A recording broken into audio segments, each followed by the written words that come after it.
I tried to imagine a fellow smarter than myself, and then I tried to think, what would he do? Charge up your axons, ready your receptors, and shift your lobes into upper beta phase. You are listening to Smart Drug Smarts, the podcast dedicated to helping you optimize your brain with the latest breakthroughs in neuroscience, nootropics, and psychopharmacology. Hello and welcome to Smart Drug Smarts, episode number 72. I am your host, Jesse Lawler, excited as usual to bring you this podcast dedicated to the ruthless betterment of your own brain by any and all means at your disposal. This week, as hinted at last week, we're going to be talking with a veteran of electroencephalography, or EEGs, or QEEGs, if you prefer, which basically is the reading of brainwaves to find out what's going on within your brain electrically. Our guest, Jay Gunkelman, has over 500,000. In fact, he stopped counting. I originally heard over 500,000, and he's like, yeah, it's over 500,000. After that mark, it became irrelevant. But he's looked at a whole lot of brains over the last several decades, and we'll be having a far-ranging discussion about what that massive data set has taught him. If you hang around until the end of the episode, I'm going to tell you a brain hack that can give you a better body. Yeah, weird, right? That'll be in the Ruthless Listener Retention Gimmick. But to ease into the episode, as we always do, let's start off with This Week in Neuroscience. Smart Drug Smarts. This Week in Neuroscience. So a drug that's called Riluzole, or Riluzole, or something like that. It looks like an Italian word. But this drug has already been on the market for ALS, or Lou Gehrig's disease. So it's already made it through the FDA. It's out there. And scientists are now finding that it may be helpful in preventing fading memory in old age. This certainly seems to be the case with rats. In this study, scientists began giving Riluzole to rats at the equivalent of rat middle age, which was 10 months old, and when their cognitive decline typically begins. After 17 weeks of treatment, the researchers tested the rats' spatial memory, and they found that the Riluzole receiving rats performed better than their untreated peers and almost as well as young rats. The mechanism of action for Riluzole seems to be offering better control of the way that the brain uses glutamate, a neurotransmitter that can sometimes be overused and kind of leak out of synapses and cause damage to neurons. This is one of the things that leads to Alzheimer's disease. And so scientists work backwards from this, knowing that Riluzole has the ability to better control the brain's use of glutamate and thinking, well, maybe this could help prevent some of the known causes of memory loss in Alzheimer's. So in their Alzheimer's model rats, this speculation seems to be holding up, and scientists are currently conducting a clinical trial to test the effectiveness of Riluzole for human patients with mild Alzheimer's. The research surrounding the rat study was published online last December in the Proceedings of the National Academy of Sciences. And in the audience interaction department this week, I would like to throw out a special thank you to listener Tyler Warren, who is in fact kind of like the godfather of this episode, because he sent me an email a couple of weeks ago recommending our interviewee, Jay Gunkelman, who we're about to be speaking with. Without Tyler, this interview would not have happened, and we'd be listening to an episode about something else. So if you've been sitting there in the background listening to some Smart Drug Smarts episode thinking, I really would like to hear an episode about such and such, which so-and-so, that awesome neuroscience person who I know, if only Jesse were put together with that person. Well, get yourself to your keyboard and send me an email and introduce me to that person, or at least the idea of that person, and we'll see about cooking up an episode just for you. Also would like to throw out a thanks to Moonlight Dancer 57, who left a 5-star review for this podcast on iTunes in the briefest possible terms, saying dynamite, pure dynamite. Thank you so much, Moonlight Dancer. Smart Drug Smarts. One thing from last week, this is horrible. I hate retractions. And this is the worst kind, because this would have been so easy to avoid. But last week we were lucky enough to interview Professor Andrew Scholey, and I mispronounced his name Andrew Scholey. It's an SCH name, and I made the rash assumption that it was pronounced like sh instead of sk. But hey. Honest mistake. My apologies to Professor Scholey. Won't happen again. And to avoid such amateurishness in the future, I have now begun asking everybody for the pronunciation of their own name. And I can say with great confidence that our coming guest is Jay Gunkelman, although he asked me to call him Jay. And the guy was so darn personable, I'm guessing if you ever meet him, he'll ask you to call him Jay too. So a little about Jay. He is recognized as one of the top leaders in the field of EEG and QEEG, that is quantitative electroencephalography, if you have the Q. He served as the past president of the International Society for Neurofeedback and Research. He was in fact the first EEG technologist to be certified in QEEG, and he was granted QEEG Diplomat status in 2002. He's the co-founder and chief science officer for Brain Science International, and we're going to be talking with him today about the plethora of reasons one might want to know what their brain is doing electrically, and how understanding the phenotype of your brain can be super useful in treating any neurological problems that you might have, or just pushing the workings of your brain in an optimal direction. So with no further ado, Jay. I was commenting about the improvement in the EEG from when we used to still have to kill trees to do EEGs and all the paper cut and ink splatter all over everything I used to wear. But nowadays, the digital analysis of the EEG provides remontaging and changing of sensitivity and filter settings. And you can really analyze in a way that you really could not when it was all printed still on paper. I go back to the Grass Model 1, which is 1,500 watts of power, tube amps to fire it up. And you had to turn it on 2 hours before you were going to use it so it was temperature stable. Wow. How long ago was that? Oh, well, I started in the early 70s. Needle electrodes were the state of the art. You'd stick 21 needles in somebody's head and then tell them to relax, So things have advanced. I'm not quite a caveman, but I go back a long ways in EEG. And I studied with some really fabulous folks. Fred and Erna Gibbs, who discovered that you could see epilepsy in the early 1930s. Charlie Yeager, who translated Berger from the German in 1930 and started the Mayo Clinic lab, and then moved out to California and started Langley Porter's neuropsychiatric EEG labs and all the state hospital labs in California. We had a laboratory that did 100 EEGs a day. This might be something that's changed historically, but how long does it typically take from the moment that somebody walks in the door to get an EEG to the time that they're walking out? In a receiving lab, the hookup and cleanup is done elsewhere. We were just pure EEG time. Take a short history, record the EEG. But if you do it from what they call wet work, where you're actually doing the hookup, within an hour, you can usually create the hookup of electrodes. And a good old tech that's done a whole bunch of them can paste on discs about the same speed that most people can put on one of the elastic caps. But 15 minutes for hookup, basically. And at that point, there's a minimum standard for recording time. You calibrate up your instrument. You do 20 minutes of total recording time as an absolute minimum. And that includes maybe, eye open and eye close and sometimes a task. And at that point, recalibrate at the end, clean up the patient, and they're out the door within an hour. I mean, the first QEEG machine we had to buy 4 of them for the lab. They were $165,000 a piece, and they were the size of a desk. And now you can get your entire physiological laboratory, including your caps and your amplifier and your gels and everything for all the hookup, and a portable laboratory in a shoulder bag. And the prices have come down. Goodness, now between $5,000 and $10,000, you're out the door with an amplifier. Makes it easier to be a mad scientist on the go. It's probably a very, very small percentage of the population that's ever had an EEG. What are the people that are coming in for typically? Well, I tell you, it's changed over the years. You don't get too many people lining up for voluntary EEGs if you're sticking 21 needles in their head, Nowadays, with the CAP systems, it's a benign procedure, non-invasive entirely, and people are doing it more for consciousness research and neurofeedback purposes, and even in business for screening of high-level candidates for Fortune 500 companies and things. That's fascinating. So somebody's basically taking a job interview, they make it through the first couple rungs, and then the company says, hey, we need to do a brain scan before we can really confirm your hire? There have been a number of different groups that have taken normal neurocognitive testing, and they've done it on a number of high-level CEO folks, and they have their own criterion keying for what high-level CEOs perform like on these tests. And quite honestly, they're not looking for healthy people. They're looking for CEO material, and they have their own criteria.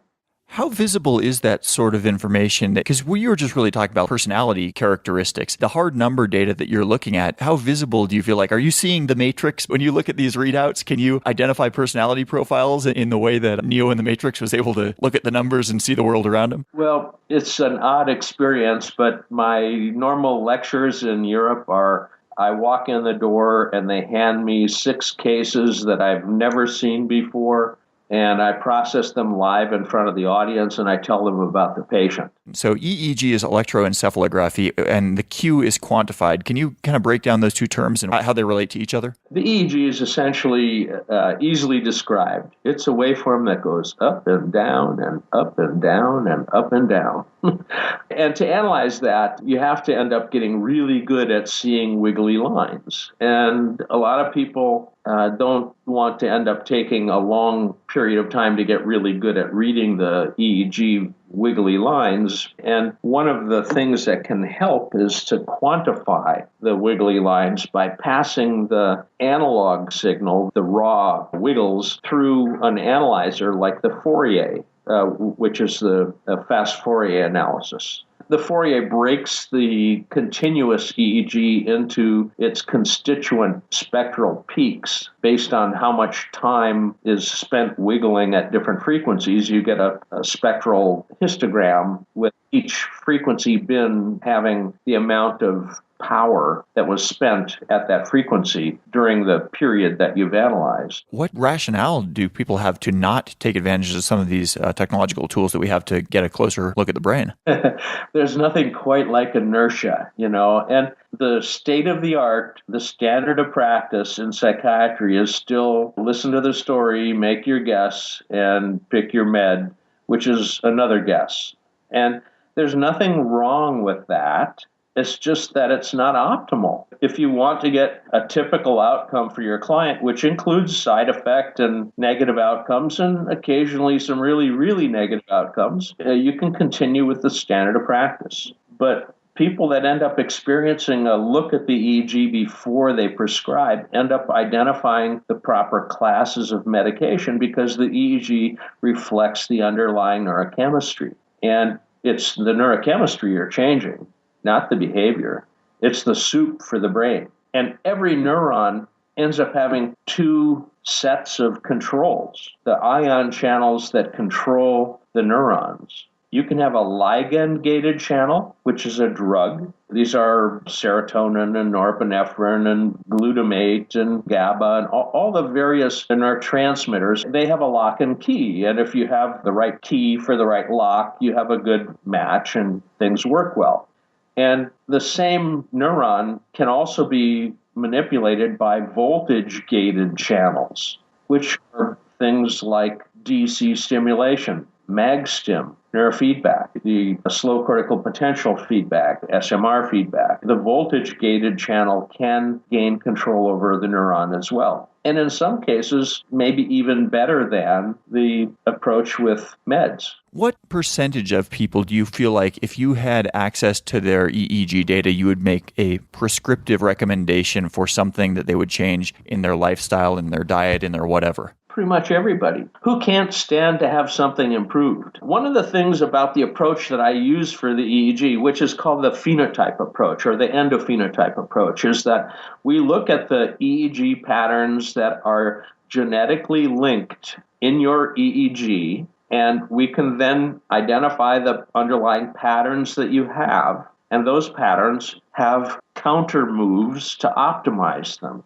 just like a giant chess game. If you have this pattern, this is your strength and weakness. If you've got that pattern, you can optimize it, minimizing your weakness aspect of it using these various approaches. So what we basically do is identify the phenotype and then prescribe the approach to optimize the function of the phenotype. From my recollection, genotype is essentially looking at both sets of alleles that you have for a gene. So it might be recessive and a dominant, kind of like the full smear of your DNA. Whereas then the phenotype would be your DNA as it is actually expressed. So if you have a dominant that is masking a recessive gene for a particular trait, all that matters in your phenotype is what comes out on top as far as the dominance. Now, when you were describing looking at the phenotype of the brain, it sounded to me like you're also thinking about things that would be kind of environmental factors, like what a person's diet has been, the air they're breathing, the amount of exercise they're getting, and sort of things that have happened out of the womb that are even beyond the phenotype. The phenotype can be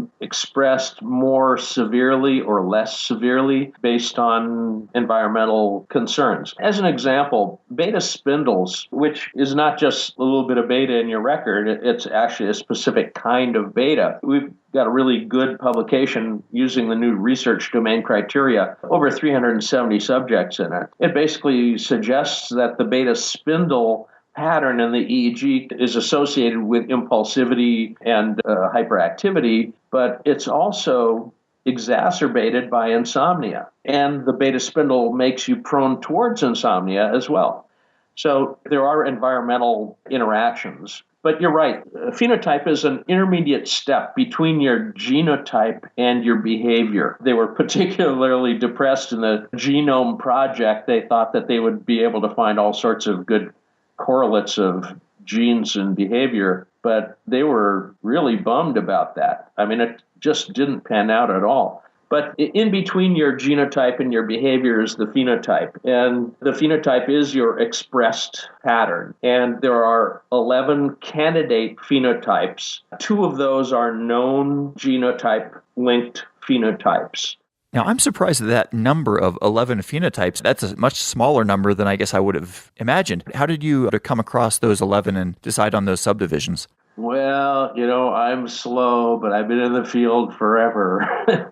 So I've been paying attention to the common patterns that I've been seeing for 40 years plus, 43 years plus now. And at the time, I simply looked retrospectively and I said, these are the patterns that I see commonly. And 2 of them, by the way, have known genetic correlates. I bet the rest do too. And I simply stacked up all of the common patterns that I see. If you look at EEG and kind of throw them into crude categories, eventually the categories kind of break down. You're not trying to make more and more categories. You're trying to pick the minimum number of categories that predict the maximum number of variants. Any random human that I throw at you, you would be able to fairly confidently put them in one of these 11 buckets? Well, not just one. Sometimes there's a couple of phenotypes that layer on top of each other, but we can phenotype somebody, and at that point it predicts therapeutic outcome. Ultimately, that was the purpose, is to predict what would work. I mean, I didn't really care what you diagnose somebody with. I mean, ultimately, that's just the name calling. I cared about what works for therapy. An early example of this was Suffin and Emery's work in psychiatry. They gathered about 10 years worth of data, and that you would come into their practice, they'd record your EEG, and then they would treat you. And when they would find out what you responded positively to, they would throw your EEG into that stack. Oh, well, so-and-so responded to some GABA drug of some sort. Well, throw their EEG into that drug pile. And eventually they ended up with big stacks of work, and they started to identify what's different about the group that respond to stimulants versus the group that respond to antidepressants. And they didn't find that it was their diagnosis.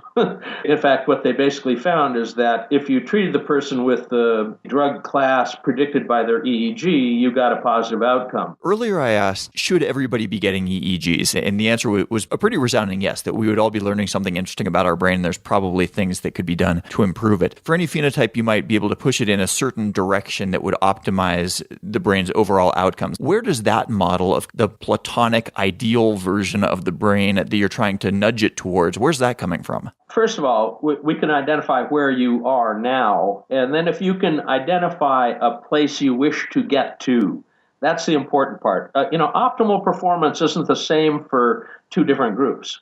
For one group, it might be quick response time.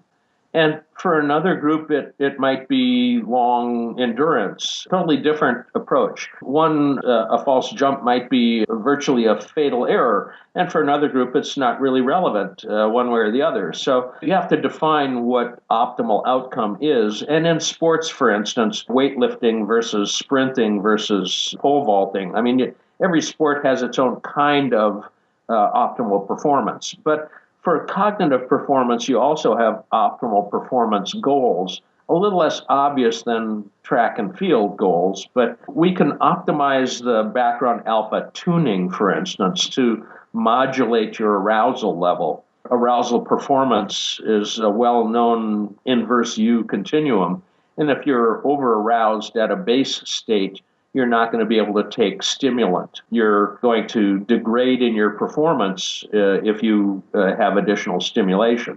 So we can teach you how to modulate and moderate your background alpha tuning to tune it for better performance. Your background alpha is your sampling rate. How many snapshots per second are you taking of your outside world? As such, it's your resolution, and really slow alpha is lower resolution, poor semantic and declarative memory. But it's also sensitive to internal states. And if you're tuned only too fast, you lose that internal sensitivity, but you get all these external high-res scanning, better semantic and declarative memory performance, and all those kind of things. And we also have interference. It's not just your state, but let's say your somatomotor system is getting in the way of your visual perception. You've got interference patterns keeping you from being optimized in your perception. We can show you in extremely well-controlled studies out of Graz, Austria now. We've got a meeting coming up called SABA, Society for Advanced Brain Analysis, in Atlanta. And we've got Sylvia Kober coming over from Austria. And they're showing simple sensory motor rhythm training, a classic old approach. But they're showing neural network dynamics changes, reducing somatomotor interference with perception, and they're measuring perceptual acuity with visual event-related potential testing. So very, very high-level, high-density array analysis, neurofeedback, and VEP analysis for perception, pre- and post-testing. So we can help you with the tuning of your background. We can also help to remove interference patterns so that perception can work better. We can also enhance cognitive flexibility so that you're not stuck in ways that can end up being negative. Your cingulate needs to be functional for you to have cognitive flexibility. And there are people that have stuck cingulates that are clinical, but there are people that are subclinical too. The clinical ones have obsessive compulsive, oppositional defiant presentations. The subclinical ones have things like procrastination. So all these things can be tuned. And when we look at a person's brain function, we can see what systems they have, how they're operating, and what systems can be tuned to optimize it for the purpose they wish to have it optimized. For people that would like to learn more about you and what you're doing and where you are, if somebody wants to come in and get their brain scanned, what's the best way to find out more about you and what you're working on? Well, my company is Brain Science International, and because so many people misspell science, we have Brains International. We just put S instead of science. BrainsInternational.com is our website. And, we have educational seminars and webinars and all that kind of stuff. But we also provide services. Our bread and butter is analytic services and interpretation of data and writing reports. There's also another free internet site called QEEGsupport.com, which has lots of stuff that's been posted there for the last few years as kind of a running blog about different topics that relate to EEG and neuroscience. Little discussions of various topical areas like dementia and the EEG patterns associated with various specific kinds of dementia even. How often do you do neurofeedback yourself? A lot. I go back to the beginning of this stuff. EEG biofeedback was what we called it when I started doing it. Neurofeedback as a term was coined later. But there wasn't any manual about what people would experience if you trained them on this or that or the other thing. And so whatever we were going to be training any client, we did it on ourselves first just to try it. How are you going to tell somebody about the territory you're guiding them into unless you kind of hung out there before yourself? Smart Drug Smarts. So thank you very, very much to Jay Gunkelman for taking the time for that interview. It's always a real pleasure to talk with somebody that's just got a bazillion data points of experience under their belt, and they've laid down all the neural pathways to think about a particular thing, a particular subject matter for a long, long time, and know it intuitively at a level like that. Somebody that can extrapolate down from 500,000 plus data points about individual brains and say, you know what? There are 11 distinct phenotypes here, and I know where to draw the divisions. It reminds me of something like the Myers-Briggs personality test, or even even, astrological signs of the zodiac. These attempts to break down humanity into cleanly denominated groups. But this is actually something that's scientifically based, and we have reason to give a lot more credence and credibility than almost any other way of subdividing humanity that I can think of. And I must admit, I'm somewhat narcissistically curious now to find out which of the 11 phenotypes my own brain falls into. So when and if I get my brain scanned, in fact, I'm just going to say when I get my brain scanned. I am quite enthusiastic to do this. We'll make an episode all about that experience so you can hear how that goes. But for right now, let's do the ruthless listener retention gimmick. Smart Drug Smarts. Ruthless listener retention gimmick. So we've all heard about yogis who can sit in a frozen room with ice cold towels thrown on them and heat their bodies so hot that the water starts evaporating off the frozen towels, and all sorts of amazing stuff of sort of mind control of the body. But it turns out that even non-yogis can do just amazing things to affect their body with the use of their mind. There was a study that was just done at Ohio University where 29 volunteers wrapped their wrists in surgical casts for an entire month. So they immobilized their wrists, and then half of the volunteers thought for 11 minutes a day, 5 days a week. They would sit around and think about flexing their wrist muscles. The control group did nothing of the sort. When the casts were removed after a month, the volunteers who did the mental exercises had wrist muscles that were twice as strong as the control group who had done no mental exercises at all. So immobilized muscles, one group thinking about it, the other group not. Literally a 2 times difference in the muscle strength after that intervention. It was about 5 years ago that researchers at the University of Washington showed that imaginary brain exercises activate the same brain areas that are activated during real exercise. And there had been some previous studies showing that there might be muscle growth linked solely to imaginary exercise. But this was a little bit more rigorous, had immobilized muscle groups. I mean, I guess maybe it shouldn't be as counterintuitive as it seems like it is, that getting the brain's motor pathways thinking about muscle movements spawns those muscles to get stronger, because in the normal course of events, of course, if you're thinking about moving a muscle, you really are moving that muscle, and having that as a signaling mechanism would definitely make sense. But apparently you can kind of game the system by just doing the thinking without the muscular movement. Scientists are quick to point out that this is no substitute for real physical exercise. If you have the opportunity of thinking about the muscle movement while actually moving the muscle, then you're getting the best of both worlds. But an intervention like this is really powerful for the cases where somebody might be injured and momentarily bedridden, or had some other reason why their movements are constricted, but they didn't want their muscles to waste away and atrophy at the same rate that they would if they were completely sedentary. Smart Drug Smarts. The podcast so smart, we have smart in our title. Twice. All right, that is the entire episode, number 72, now cruising in for a landing. Thanks for hanging around until the end. As you know, a couple of weeks ago, we started the Know Your Neurotransmitters series and kicked that off with the neurotransmitter GABA. A little birdie has told me that next up might be dopamine, probably the most famous of the neurotransmitters and the one that we all like. Dopamine's the reward neurotransmitter, but we'll get into that in the episode. I'm not sure it's going to be next week's episode. In fact, it probably won't be, but I think that'll be the next in that series. Some of you have been being good little boys and girls and spreading the word about Smart Drug Smarts, because I've been seeing the number of average daily downloads creeping up, which of course makes me and the Smart Drug Smarts gang here extremely happy. So thank you for those of you who are ratting us out to your friends as being kind of a cool podcast. We'll be back at you next week, Friday, as usual, with an unflagging commitment to helping you fine-tune the performance of your own brain. Have a great week and stay smart. You've been listening to the Smart Drug Smarts podcast. Visit us online at www.smartdrugsmarts.com and subscribe to our mailing list to keep your neurons buzzing with the latest in brain optimization. Smart Drug Smarts should be listened to for entertainment purposes only, although some guests on the show are medical doctors, most are not, and the host is just some random guy. Nothing you hear on this podcast or read at smartdrugsmarts.com should be considered medical advice. Consult your doctor and use some damn common sense before doing anything you think might have a lasting impact on your brain.